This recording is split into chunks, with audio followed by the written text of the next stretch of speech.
Hello everyone, হুট করেই দুপুরে চলে গিয়েছিলাম বাঙালিয়ানা ভোজের উদ্দেশ্যে।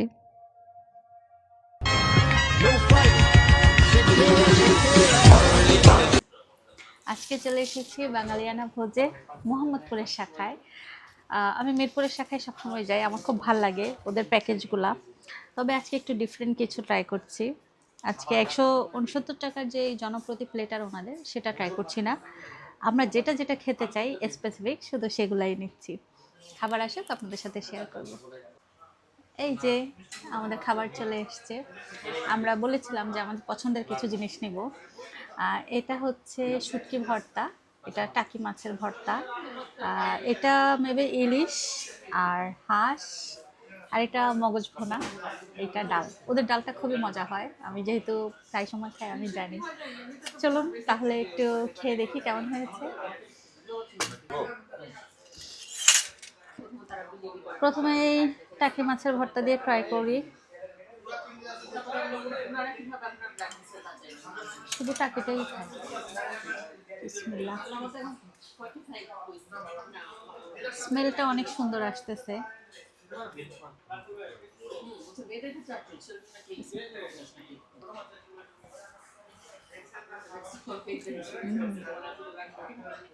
অনেক মজা, সত্যি অনেক মজা।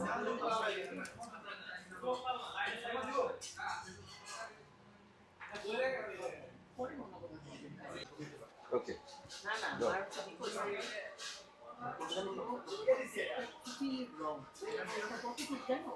হাঁসটা ট্রাই করি, যেহেতু হাঁস আমার খুব ফেভারিট। আমাদের হাঁসটা ভালোই হয়, কিন্তু এই ব্রাঞ্চেরটা কেমন একটু দেখি।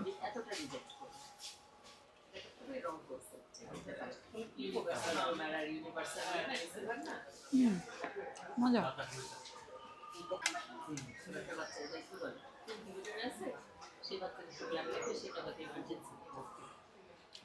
এটা মোটেও স্পাইসি না, সবাই ট্রাই করতে পারবেন, এটা ভালো, মজা।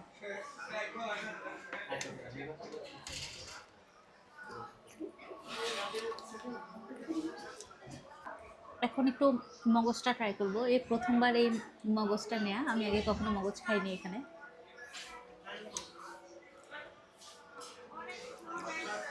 মজা।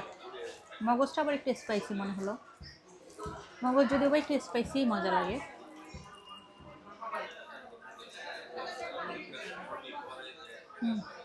মজা, ট্রাই করতে পারেন। ঠিক আছে, আমি খাবারটা এনজয় করি নি।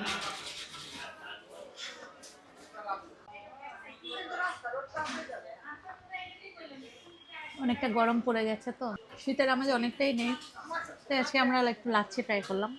ভালো লাচ্ছিটা, খুব যে ভালো তা না, এভারেজ ভালো।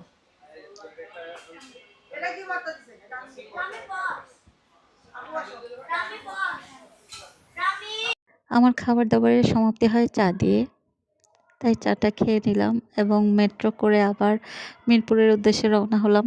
এত পরিমাণ ভিড় ছিল মেট্রোতে যে ফিমেল বগিতে জায়গা পাওয়া দুষ্কর।